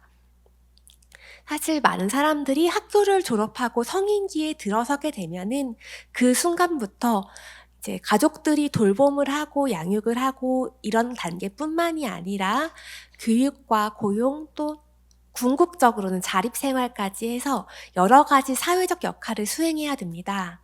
그리고 그러한 사회적 역할을 할 때의 의사소통 능력은 굉장히 중요한 편인데 지금 앞에서 저희가 통계에서 이야기하는 바와 같이 성인기 발달장애인들이 가지고 있는 의사소통 특성에서 여러 가지 어려움들이 있는데 그에 대해서 아직 연구된 바가 부족하고 이에 대한 이해의 부족은 이들이 사회에 참여하고 여러 가지 활동을 하는 데에 많은 저해 요인이 될 수가 있다라는 이야기들을 하고 있어서 아직 단편적인 연구가 되고 있기 때문에 그렇다면 우리는 먼저 이들이 가지고 있는 의사소통 특성은 어떤 건지 전반적인 특성을 알아보는 것을 본 연구의 목표로 하였습니다.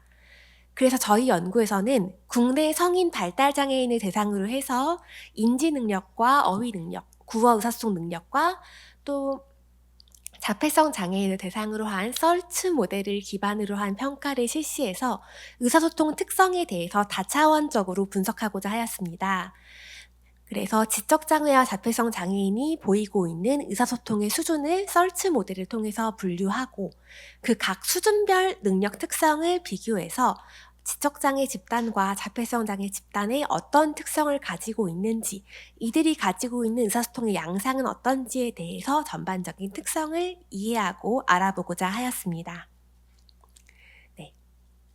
그를 위해서 저희가 연구 방법으로 바로 넘어가기 전에 그러면 앞에서 썰츠 모델이라는 이야기도 했는데 아시는 분들도 계시겠지만 저게 어떤 걸 가지고 한다는 거야? 라는 것들에 대해서도 궁금하시거나 이게 아직 생소한 용어이실 수 있으실 것 같아서 이 연구에서 하는 내용들, 저희가 다루는 내용에 대한 이론적인 배경들도 간단하게 말씀을 드리도록 하겠습니다.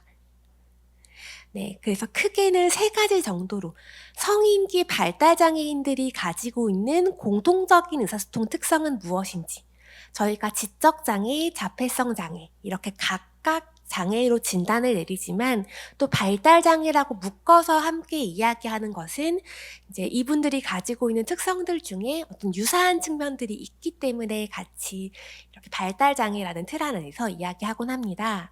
그래서 공통적인 특성으로서의 의사소통은 어떠한지를 살펴보고 또 이 발달장애라는 틀 안에서도 지적장애이다 보니까 보이는 의사소통 특성들, 또 자폐성 장애 특유의 특성들, 이러한 각각 다른 특성으로 보이는 부분들도 있습니다. 그래서 그러한 것들은 어떤지에 대한 부분들을 보면서 그다음 앞에서 말씀드린 저희가 연구에서 활용하고자 하는 썰츠 모델에 대해서도 간단하게 설명을 드리겠습니다. 네, 먼저 선행 연구에서 발달장애인에 대한 부분들을 저희 살펴보았을 때 먼저 이들이 가지고 있는 의사소통의 어려움과 지원의 필요성에 대해서 조금 말씀을 드리려고 합니다. 네, 선행 연구에 의하면은 중도 및 최중도 수준의 그러니까 제한적인 특성이 굉장히 큰 발달장애인들의 경우에는 최적의 환경에서도 나와 친하고 편한 사람들이 있고 익숙한 공간이고 또 의사소통에 대한 지원들이 많이 주어지고 있는 최적의 환경이 주어질지라도 의사소통에서의 어려움을 겪는 경우가 많다라고 보고가 되었습니다. 네, 그래서 의사소통은 사람의 굉장히 기본적인 권리이지만 성인기 발달장애인들의 상당수의 경우에는 아직 지원 체계가 부족하기 때문에 이분들의 기본적인 의사소통 권리에 대해서 충분히 보장받지 못하는 경우가 많다라고 볼 수가 있습니다. 그렇기 때문에 본인이 직접 표현을 해야 되거나 본인이 원하는 것을 나타내기 위해서는 스스로 하지 못하고 가족이나 주변 사람들이 이분들의 의사소통을 대리해주거나 혹은 옆에서 도와주는 역할들을 계속 수행을 해야 되면서 이분들의 가지고 있는 자신의 의사소통 요구를 실현하기 위해서는 스스로 하기보다는 다른 사람에게 의존을 해서 표현을 해야 되는 경우들이 많이 있습니다. 네, 그런데 의사소통의 경우에는 앞서 말씀드린 바와 같이 직업이나 대인관계 그리고 자립생활을 할 때 굉장히 중요하기 때문에 이것이 특히나 성인기에 되었을 때에는 이런 부분들을 스스로 하실 수 있도록 지원을 하는 것이 굉장히 중요합니다. 그런데 아직 저희가 지원 체계가 부족하기 때문에 이 성인기 발달장애인 분들께서 본인의 의사소통 역량을 충분히 발휘하지 못하는 것들은 이분들이 성인기에 새로운 사람들과 만나서 관계를 형성하고 또 직업을 가지게 되었을 때 그 고용을 유지하고 또 스스로 자신이 원하는 것을 결정하고 표현할 수 있는 자기 결정권을 실현하는 데 있어서 부족하고 또 부정적인 영향을 미칠 수 있다라는 것이 현재 의사소통 측면에서 가지는 어려움이라고 보실 수 있습니다. 또 의사소통 양상 측면에서 다양한 부분들이 있는데 이러한 다양함에 대해서 아직 많이 알려지거나 사람들을 통해서 이해받지 못하는 부분들도 많이 있을 수 있습니다. 성인기 발달장애인 분들의 경우에는 자신의 상황이나 지금 주어진 맥락에 따라서 이분들이 말하는 특성이 크게 세 가지로 간헐적이거나 혹은 조금 불완전하거나 혹은 충분히 믿을 수 없는 약간 신뢰도가 낮은 발화의 특성을 보이기도 합니다. 그 특성이 어떤 부분이냐? 이 간헐적인 말이라는 것은 이분이 구어로 의사소통을 할 수 있어요. 그런데 모든 순간에 구어로 의사소통을 할 수 있는 것이 아니며 주어진 상황에 따라서 어떨 때에는 말로 표현을 할 수 있지만 어떨 때는 말로 표현을 하기 어려울 때가 있을 수 있다라는 것을 의미를 하고요. 그 다음에 신뢰도가 낮다, 믿을 수가 없다라는 말은 나쁜 말이 아니다. 저 사람 믿을 수 없는 사람이야. 이런 의미가 아니라 말로 표현을 하기는 하는데 그 말의 표현이 이 성인 발달장애인 분께서 본인이 가지고 있는 의도랑 본인이 정말로 표현하고 싶었던 내용과 그 말의 내용이 일치하지 않을 수 있다. 그런 측면에서 지금 말로 표현을 했지만 저것을 있는 그대로가 아니고 저 사람이 가진 진짜 표현하고 싶었던 내용은 조금 다를 수 있다라는 측면에서 신뢰도가 낮다라는 이야기를 할 수도 있으며 불충분한 말이다라고 할 때도 앞선 표현과 이어지는 맥락입니다. 말로 표현을 하기는 하는데 본인이 표현하려고 하는 모든 내용이 말로 완전히 표현되지 않을 수도 있습니다. 그렇기 때문에 의사소통 능력을 우리가 파악을 하기 위해서는 단일하게 구어 능력만으로 말로 표현을 하는 것 하나만으로 보기보다는 이분들이 사용하시는 다양한 표현 방식을 함께 조합을 하고 또 주어진 의사소통 맥락의 특성을 고려해서 이해하는 것이 필요합니다. 그 다음 지적장애인의 의사소통 특성을 보시는 경우에는 이거는 이제 기존 연구들에서 나온 것이기 때문에 성인기에만 딱 국한하기보다는 전반적인 특성으로 보실 수 있습니다. 먼저 말소리 측면에서도 말을 하는데 말을 할 때 발음이나 혹은 유창하고 조금 편하게 말을 하기보다는 말을 할 때 발음에서의 어려움이나 말을 할 때 막힘이나 산출을 할 때 이제 자음, 모음 등이 좀 빠지는 부분 등에서의 어려움 등이 존재하시는 경우가 있습니다. 또한 문법적인 측면에서도 이게 시제 표현, 그러니까 이게 지금 있었던 일인지 과거에 있었던 일인지 표현하시기 어려운 경우가 있으며 조사 등이 빠지거나 이 주체가 나였는지 다른 사람이었는지 그런 부분에서의 어려움 등이 함께 포함되시는 경우들이 있습니다. 또한 이제 복문을 구성해서 길고 복잡한 문장을 표현을 하거나 또 더 자세하게 문장을 확장해서 표현하는 데 어려움을 갖고 또 비유적이고 추상적인 언어에 대해서 표현을 하는 것도 어렵지만 다른 사람이 표현을 했을 때 그 내용을 이해하는 데 있어서도 어려움을 겪습니다. 그리고 비언어적인 표현에서 어려움들이 있으면서도 언어로 표현이 어려울 때에는 손짓을 하거나 혹은 그 상황에 주어진 단서들을 많이 의존하는 편입니다. 그래서 내가 가지고 싶은 것이 있다 라고 했을 때 말로 내가 저걸 가지고 싶다, 저거 지금 한 개를 받고 싶다 라고 하기보다는 손으로 가리키거나 혹은 내 옆에 나에게 편한 보호자나 이렇게 익숙한 사람들이 있을 때에는 이 사람을 데리고 가서 손을 끌고 가서 저기에 갖다 대는 방식을 사용을 하기도 합니다. 이런 식으로 말 외에도 다양한 방식을 소통을 하실 때 활용을 하시는 경우가 있는데 그럼에도 불구하고 다양한 방식을 손을 끈다거나 가리킨다거나 하는 방식 외에도 도구적인 방식을 사용해서 의사소통을 표현하도록 하기 위해서는 그냥 도구를 제공한다 이런 것에서 끝나는 것이 아니라 학습을 한 다음에 충분하고 지속적인 지원이 필요한 상황입니다. 또한 다른 사람과 대화를 할 때에도 대화 중에 차례 지키기나 주제를 주고받기 또 내가 들은 내용을 기억해서 다시 말하는 것에 어려움이 있기 때문에 대화가 길게 이어지는 데에 어려움이 있기도 합니다. 다음 자폐성 장애인의 특성을 살펴보았을 때에는 조금 비전형적인 특성을 가지고 있습니다. 그래서 의도적인 말이나 손짓 대신에 조금 과도하거나 특이하게 보이는 방식으로 의사를 표현하기도 하는 편이며 몸을 흔들거나 혹은 스스로를 때리는 행동들을 보이기도 하는데 이런 것들을 이제 익숙치 않은 사람들이 보았을 때에는 왜 저렇게 행동을 하지? 저 사람이 왜 저런 행동을 보이지? 라는 오해를 사면서 이게 문제 행동, 도전 행동으로 비추어지기도 하는데 또 사실 그러한 행동에는 이분들이 가지고 있는 어떠한 의도나 기능이 포함되어 있으면서 그 안에는 자신이 원하는 것을 얻거나 혹은 불편함이 있을 때 그 상황을 피하거나 혹은 자신의 감각적인 안정감을 추구하기 위해서 감각 자극을 조절하는 등의 목적을 가지고 있기도 합니다. 그리고 몸짓과 발성을 사용하시기도 하는데 이런 것들에 대해서 다른 비장애인들이 사용하는 익숙한 관습적 몸짓을 사용하는 빈도의 경우에는 비교적 낮게 나타나거나 사용하는 정도가 많지 않습니다. 그 대신 앞서 말한 것처럼 다른 사람의 손을 끌고 와서 이것을 도구적으로 사용하는 방식의 이제 핸드 오버 핸드라고 하는 간접 표현 방식을 자주 사용하는 편이기도 하고요.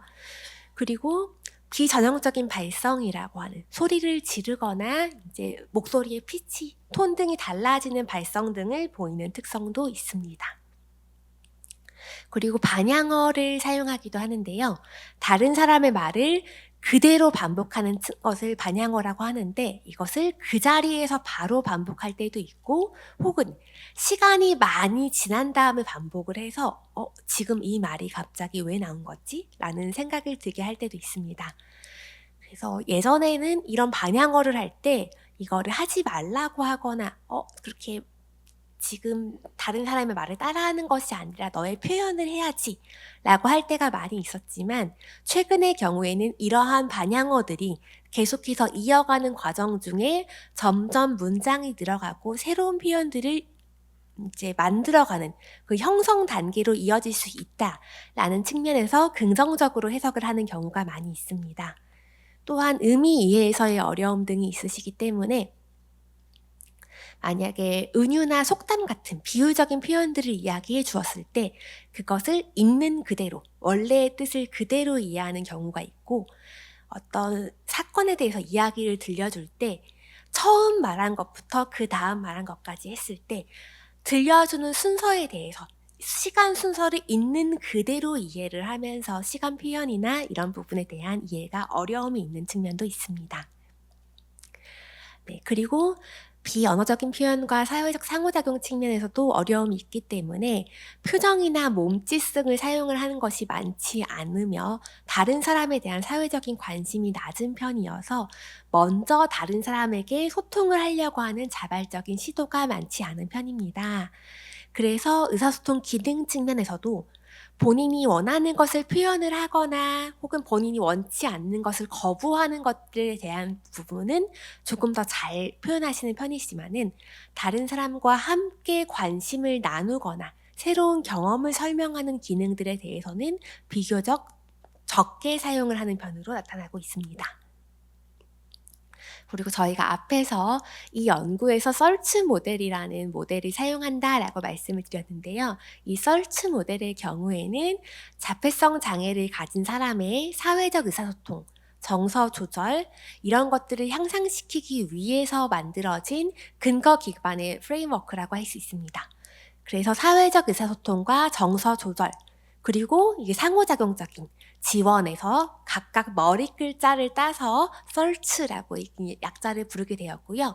여기서는 여러 학문 분야에서 함께 지원을 하면서 환경을 조절하고 또 이 발달장애인의 파트너들이 이 사람들의 요구와 흥미에 대해서 조금 더 민감하게 반응을 할 수 있도록 하는 전략입니다. 그래서 썰츠 모델에서는 포괄적 접근법을 통해서 전 연령대에서 모든 환경에서 또 지역사회와 의사소통 파트너의 모든 사람들이 함께 접근을 하는 포괄적 접근법을 추구하고 있습니다. 그래서 이 썰츠 모델에서는 개별화된 지원 계획을 수립하기 위해서 이 개인의 특성에 따라서 목표를 설정할 수 있도록 하였고 저희가 본 연구에서 사용하는 썰츠 평가 도구에서는 사회적 의사소통 능력을 발달 단계에 따라서 크게 3가지로 구분했습니다. 네, 첫 번째는 사회적 파트너인데 사회적 파트너 단계의 경우에는 의사소통 의도를 가지고 있으나 이제 비상징적인 수단으로 제스처를 사용하거나 표정이나 이제 다른 방법들을 표현을 한다. 이럴 때 사회적 파트너 단계에 들어간다라고 할 수 있으며 그 다음 단계인 언어 파트너 단계에서는 단어나 상징, 사진 이런 간단한 방법들을 사용해서 초기의 언어 표현을 사용한다라고 할 때 언어 파트너 단계에 들어간다라고 표현을 합니다. 그리고 그 위의 단계로는 대화 파트너 단계라고 하는데 이 대화 파트너 단계에서는 이 단어를 이어서 좀 더 긴 문장으로 표현을 하고 담화를 활용해서 의사소통을 할 수 있으며 사회적인 기대에 맞게 언어를 조절할 수 있다라는 것들을 의미합니다. 그래서 저희가 한 평가에서는 이 성인기 발달장애인의 의사소통 능력을 다음에 3가지 사회적 파트너, 언어적 파트너, 대화 파트너 이 3가지로 구분하였고 그에 따른 특성이 어떤지를 살펴보았습니다. 그러면 본격적으로 저희가 실시했던 성인기 발달장애인 특성 연구에서 어떤 방법을 통해서 연구를 실시했는지 구체적인 방법들에 대해 말씀드리도록 하겠습니다. 네, 저희가 먼저 연구 대상자를 선정할 때는 크게 다음과 같은 선정 기준과 제외 기준을 가지고 대상자 선정을 하였습니다. 네, 지적장애인과 자폐성 장애인 집단에서 저희가 성인기를 대상으로 하였기 때문에 만 19세 이상인 사람들을 모집을 하였고 또 아무래도 저희 가족이 이 사람이 지적장애인 것 같아요. 자폐성 장애인 것 같아요. 이런 사람들이 아니라 의료기관을 통해서 장애 진단을 받고 장애 등록을 한 사람이면서 연구 동의서에 본인이 자발적으로 연구 참여에 동의한다 라고 서명하신 분들을 모집하였습니다. 그리고 저희가 제외를 한 경우는 연령에 해당되지 않거나 혹은 다른 장애를 동반하신 경우에 실제 상황에서는 물론 다른 장애를 동반하신 경우가 많이 있을 수 있지만 저희가 지금 실시한 연구의 경우에는 전반적으로 이 장애를 가진 사람들의 기본적인 특성이 어떤지를 살펴보고자 하였기 때문에 먼저는 지적장애와 자폐성 장애를 가지신 분들로만 제한을 해서 다른 감각장애나 지체장애 등 신체장애를 가지신 분들의 경우에는 연구에서 제외를 하였습니다. 그리고 내가 연구 동의서에 서명을 했더라도 평가를 시작할 때 저 이거 안 하고 싶어요. 안 할래요. 이렇게 거부를 하신 경우에는 본인의 의사를 존중해서 참여해서 제외하는 것으로 하였습니다. 네, 그래서 저희가 연구 참여자를 이렇게 모집했을 때 전체 연구 참여자들 중에서 지적장애인의 경우에는 112명, 자폐성 장애인의 경우에는 23명을 모집했습니다. 사실 두 집단을 비교한다라고 했을 때 보통은 집단 간 숫자를 비슷하게 모집을 하는 편인데 저희의 경우에는 지금 두 집단의 숫자 차이가 꽤 많이 나고 있죠. 그렇지만 지금 이 표본의 이제 인원수 구성의 경우에는 실제 국내에서 한국의 발달장애인 인구 비율을 보았을 때 지적장애인이 87.2%, 자폐성 장애인이 12.8%이기 때문에 이 실제 인구수 대비 표본수의 비율이 합당하기 때문에 대표성 측면에서 실제 조금 인구 비례를 맞추었다라고 볼 수 있어서 이제 표본을 대상으로 진행을 하였으며 원래 저희가 처음 연구를 진행할 때에는 지적장애, 자폐성 장애 이렇게 2가지 분류만 가지고 진행을 하였는데 연구를 하면서 보다 보니까 이분이 장애 등록은 분명 지적장애로 하였지만 이제 저희가 관찰을 했을 때에도 자폐성 장애의 특성으로 보여지는 부분들이 굉장히 많이 있는데 라는 부분들도 있고 또한 보호자분들이나 저희가 기관을 통해서 만난 경우에 기관의 담당자분들께서도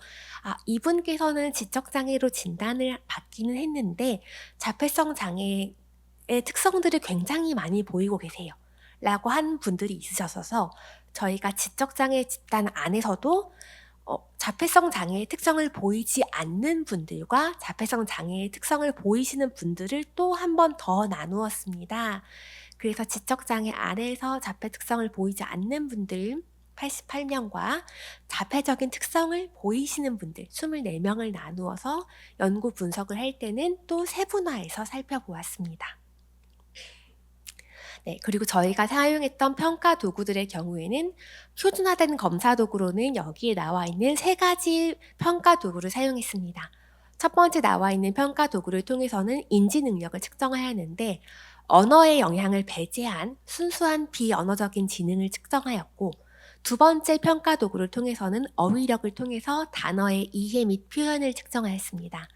세 번째 도구를 가지고는 구어를 이제 활용한 의사소통 능력을 측정하였고, 이 각각을 통해서 어떤 부분들을 살펴보았는지 조금 더 세부적으로 말씀드리도록 하겠습니다. 네, 먼저 한국어 비언어 지능 검사 2판에서는 이거는 만 6세부터 89세까지 표준화되어 있기 때문에 저희의 대상 연령들과 합당한 하여 사용을 하였으며, 그림 가리키기 방식으로 되어 있기 때문에 만일 대상자가 구어 표현이 어려움이 있다 라고 하시더라도 그림을 보면서 여기 안에 어떤 그림이 들어갈까요 할 때 가리키는 방식이었기 때문에 모든 참여자가 수월하게 연구에 참여를 할 수 있었으며 평가 시간이 길지 않았기 때문에 효율적으로 활용할 수 있었습니다. 두 번째로 저희가 언어 능력을 평가하기 위해서 어휘력 측면에서 수용 표현 어휘력 검사를 실시하였습니다. 이 평가 도구의 경우에는 국내외에서 사용된 많은 기존에 사실 몇 되지 않는 성인 장애인, 발달장애인 관련 연구들에서 언어 능력을 평가할 때 대표적으로 많이 활용이 되었기 때문에 저희의 경우에도 이제 그와 비교해서 함께 살펴볼 수도 있고, 또 그림을 활용해서 그림 가리키기 방식의 경우에는 구어 표현이 어려우신 경우에도 함께 하실 수 있기 때문에 이 방식을 사용해서 어휘력에 대한 평가를 진행하였습니다. 그리고 세 번째로 이 평가 도구의 경우에는 이제 처음 보시는 분들의 경우에는 많이 의아하실 수 있습니다. 특히 국내에서는 발달장애인 평가를 할 때 저희가 처음 이제 사용한 것이다 마찬가지이기 때문에 저 평가 도구의 경우에는 지금 이름에서도 실어증 검사라고 나와 있는데 어떻게 하다가 저 평가를 사용하게 됐지? 라고 생각을 하실 수도 있는데요. 저희 연구진들 내에서 이제 많이 고민을 하다가 지금 국내에 표준화되어 나와 있는 성인기 대상으로 한 검사 도구들 중에서 자발적인 발화와 또 이해 능력, 또 반복하기와 명명하기 등의 전반적인 언어 능력을 종합적으로 평가할 수 있는 도구들이면서도 이 평가 도구 안에서 이제 사진에 나와 있는 것처럼 실물을 가지고 사용을 하는 평가 문항들이 있습니다.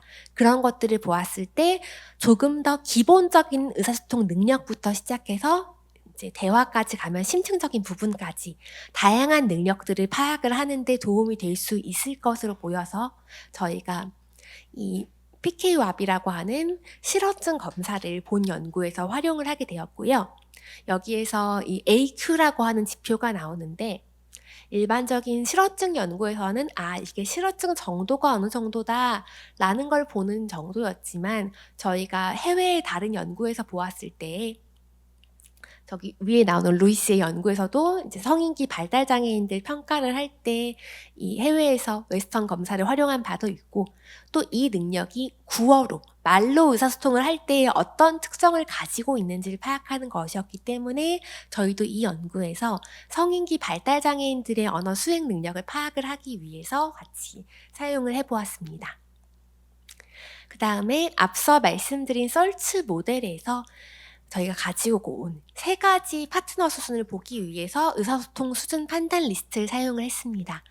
네, 처음에 나와 있는 이 3가지 질문을 했을 때 이 3가지 질문에서 한 문항이라도 아니요라는 답변이 나오면은 저희가 사회적 파트너 단계로 보았으며, 여기서 한 가지라도 예라는 반응이 나올 때에는 다음 문항으로 넘어가서 언어 파트너에 해당되는지 평가를 하였고, 여기서 아니요라는 게 한 가지라도 나오게 된다면 언어 파트너로 진단을 하였으며, 모두 다 네라고 나왔을 때의 대화 파트너 수준으로 파악을 하였습니다. 저희가 이 의사소통 수준 판단 체크리스트의 경우에는 연구자들이 평가 과정에서 관찰된 실제 의사소통 행동을 가지고 우선 기본적으로 분석을 하기도 하였으며, 또한 보호자와 기관 담당자의 보고를 함께 고려해서 종합적으로 판단을 내렸습니다. 네, 그래서 저희가 연구 절차에서 참여 모집 및 안내를 했을 때 서울특별시 발달장애인 지원센터를 통해서 모집을 하였고, 또 대상자들이 동의를 하였을 때 다음과 같은 평가 도구를 사용을 해서 실시를 하였습니다.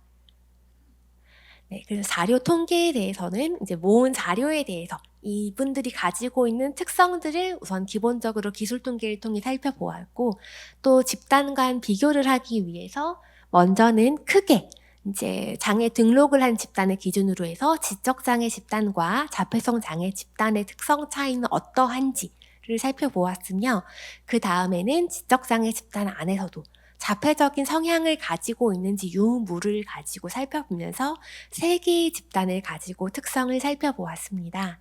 그 다음으로는 썰츠 기반으로 해서 의사소통 단계 이제 분포가 어떻게 되어 있는지에 대해서도 함께 살펴보았습니다.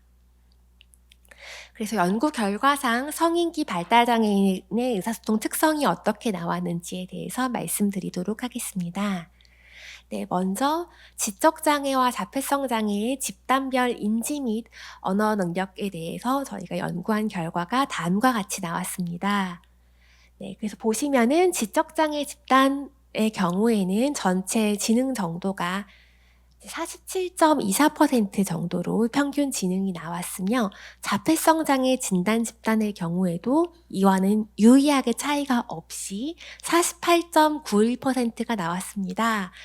이 부분 보셨을 때 왜 어떻게 두 집단의 지능 정도가 유사하게 나오지? 라고 보실 수 있는데, 사실상 저희가 이 부분의 경우에는 저희가 대상자 모집을 할 때 기관 중심으로 모집을 하게 되었다 보니 저희가 모집을 했던 대상자분들께서 다수는 이제 서울특별시 내에 있는 주간보호센터에 이제 계시는 대상자들을 대상으로 하였습니다.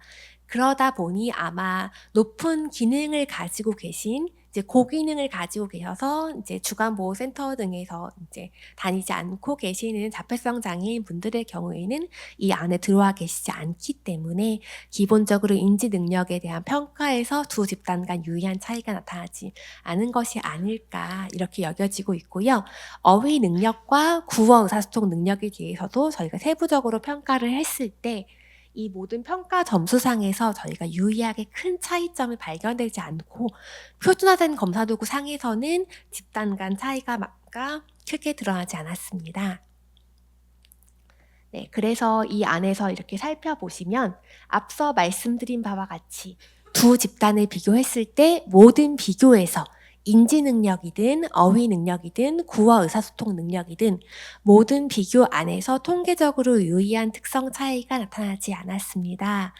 그래서 집단 간 특성 크기 차이가 있었기 때문에 저희가 아까 112명과 그리고 23명 이렇게 차이가 굉장히 크게 있다고 말씀을 드렸죠. 그래서 저희가 단순히 이제 통계적으로 핏값만으로는 충분히 해석이 되지 않을 수 있기 때문에 저희가 효과 크기를 통해서도 이 효과 크기 차이를 분석을 했습니다. 근데 효과 크기 측면에서도 사실상 이제 절대값이 2 이하로 나타나서 실질적인 차이 측면에서도 집단 간 큰 차이가 없는 것으로 확인이 되었습니다. 네, 그렇게 되었기 때문에 그렇다면 아까 지적장애 집단을 크게 봤을 땐 이랬는데, 그럼 이 집단 내에서 또 세 집단으로 쪼개봤을 때에는 어떤 차이가 있을까라는 생각을 해서 지적장애 집단 내에서 자폐적인 성향을 보인 자폐적인 경향성이 있는지에 따라서 구분한 집단을 나누어서 세 집단을 가지고 또 비교를 실시하였습니다. 저희가 크루스칼 월리스 분석을 통해서 세 집단 비교를 했을 때 이때에도 세 집단의 집단 간 모든 변수에서 유의한 차이를 보이지는 않았습니다. 그 대신에 표현 어휘력에서 이제 약간 경향성 수준의 차이점을 보이게 되어서 여기에 대해서도 사후 분석을 실시를 했는데 이 보정을 한 다음에도 이제 효과 차이는 유의하지 않았습니다.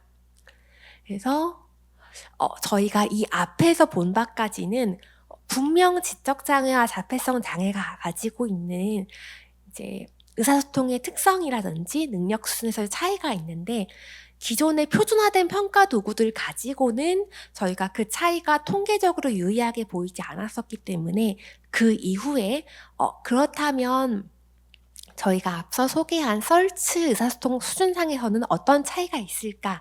그걸 가지고 크게 두 가지로 살펴보았습니다.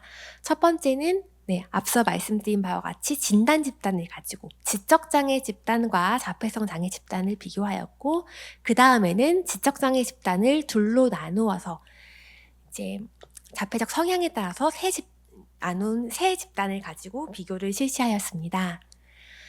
보시는 바와 같이 딱 이 경향성에서 원그래프의 모양의 차이가 보이시죠? 그래서 두 집단 간의 차이를 보았을 때 집단 간 유의한 차이가 있는 것으로 확실하게 이 차이점이 보여졌고요. 저희가 앞서 말씀드릴 때 사회적 파트너라고 했을 때에는 비상징적인 방법으로 제스처나 표정을 가지고 표현한다라고 하였는데, 그 사회적인 방법에서 지적장애 집단은 28%, 자폐성 장애 집단은 3분의 1이 넘는 정도가 그러한 특성을 보였으며, 또 이제 언어적인 수준을 보았을 때 언어까지는 사실 두 집단이 그렇게 큰 차이를 보이지 않는다라고 볼 수 있는데, 가장 큰 차이를 보인 것은 대화 수준으로 보여지시죠. 지적장애의 경우에는 앞서서 인지 능력이나 어휘 능력, 그리고 구어 의사소통 능력 수준이 자폐성 장애 집단과 유사한 것으로 표준화된 평가에서 나왔지만은 이분들이 실제로 대화를 할 때 문장을 사용해서 표현을 하고 대화 상대방과 대화를 주고받는 능력이 어떠한지를 보았을 때 지적장애 집단에서 29% 정도의 사람들이 이 대화 파트너 수준을 보인다라고 나왔지만, 자폐성 장애 진단 집단에서는 4%의 사람들이 그러한 대화 파트너 수준에 해당되는 것으로 나타났습니다. 그 다음 세 집단을 나누어서 살펴보았을 때에도 다음과 같이 나타나는데요. 이 세 집단 내에서도 집단 간 유의한 차이가 있는 것으로 보였습니다. 앞에 보이시는 두 개의 저희 원 그래프가 앞서 보인 지적장애 집단을 쪼갠 것인데요. 맨 첫 번째로 나와 있는 지적장애, 그다음 위에 BASD라고 써있는 그 지적장애인데 자폐의 성향을 보이지 않는 집단의 경우에는 우리 앞서 보셨던 지적장애 집단과 그래프의 경향성이 매우 유사합니다. 그런데 지적장애 중에서도 자폐적인 경향을 보이는 집단을 보시면은 그 옆에 나와 있는 자폐성 장애 진단 집단과 조금 더 유사한 원그래프의 모양을 보이는 경향성을 보이실 수가 있습니다. 저희가 세 집단이었기 때문에 그러면 이 세 집단 중에서 어떤 집단과 어떤 집단의 차이가 이 차이를 가지고 온 건지 살펴보기 위해서 두 집단 즉 묶어가지고 쌍별 비교로 사후 분석을 실시하였습니다. 그렇게 했을 때 다음과 같이 보였는데요. 딱 보시면은 첫 번째와 두 번째, 세 번째가 이 막대 그래프의 모양이 이제 확연하게 다른 것을 보이실 수 있을 것입니다. 아래 보시면은 집단끼리 둘씩 묶어서 이렇게 비교를 했을 때 지적장애 집단 안에서 자폐적인 이제 경향성을 보이든지 안 보이든지 그래도 지적장애 집단으로 묶였었기 때문에 그 안에서는 유의한 차이를 보이지 않았습니다. 그랬는데 지적장애 집단 중에서 자폐적인 성향을 보이지 않은 첫 번째 집단과 자폐성 장애로 진단받은 세 번째를 비교했을 때 통계적으로 유의한 차이가 있는 것으로 밝혀졌으며, 그리고 저희 두 번째와 세 번째 지적장애 진단을 받았지만 자폐적 성향이 있다라고 보여진 집단과 자폐성 장애 집단 사이에서는 유의한 차이가 있지 않은 것으로 보시면은 거의 이제 P값이 0 정도로 거의 같은 집단으로 보여진다라는 식으로 밝혀졌습니다. 그래서 저희가 이러한 방식을 통해서 나온 결론과 논의점들에 대해서 말씀을 드리겠습니다. 저희가 이 연구를 통해서 국내에서 처음으로 성인기 발달장애인들이 가지고 있는 의사소통 특성은 어떠한지 이러한 것들을 살펴보았을 때 우선 표준화되어 있는 평가 도구를 가지고는 지적장애 집단과 자폐성 장애 집단 사이에서 통계적으로 유의한 차이를 내지 못했습니다.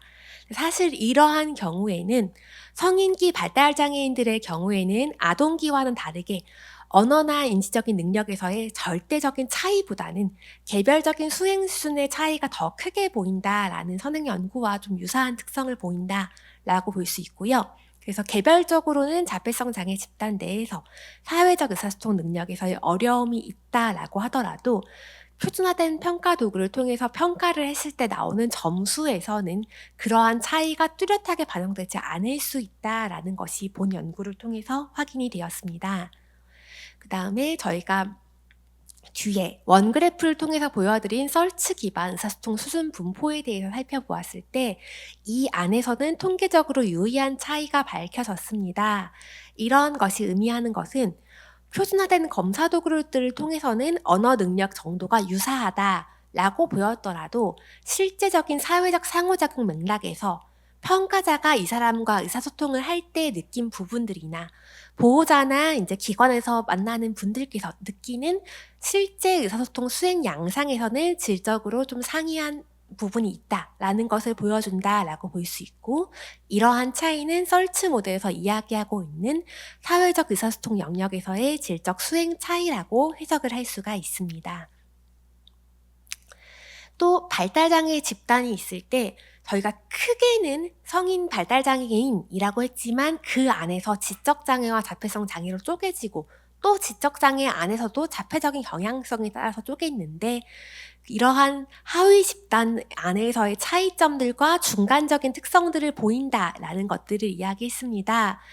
지금 이러한 부분에 대해 말씀드릴 때 조금 중요하게 강조드리고 싶었던 거는 지적인 능력상, 지능상의 절대적인 능력보다도 자폐적인 성향이 가지고 있는지 그러한 부분들이 사회적 의사소통에 대한 부분을 결정짓는 데에는 조금 더 중요한 요인으로 작용되지 않을까라고 저희가 밝혀졌던 부분이 있었고요.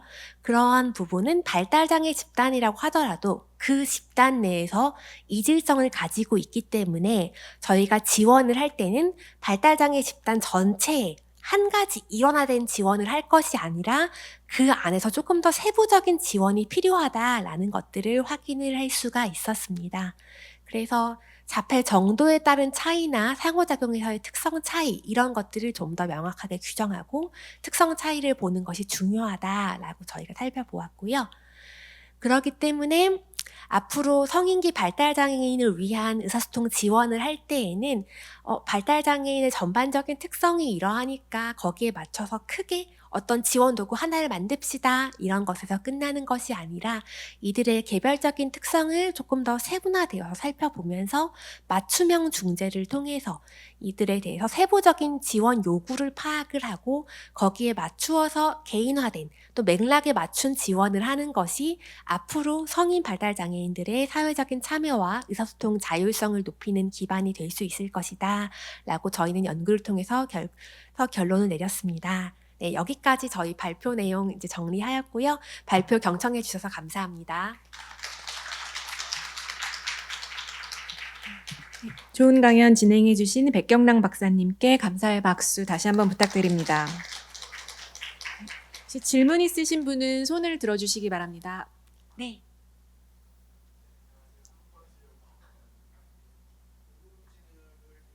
자폐 연구를 하고 있고요. 그 말씀해 주신 것 중에서 구어 언어 활동 그 점수가 있었는데 그 중에 하나의 지표가 실어증 지수가 있었어요. 네. 그 실어증 지수가 뭐 개인마다도 다르겠지만 한 개인에 있어서 교사나 생활보조인이나 부모님의 역량이나 적극성, 기술이나 적극성에 따라서 변동이 가능한 수치인지 아니면 잘 바뀌지 않은 수치인지 가장 궁금합니다.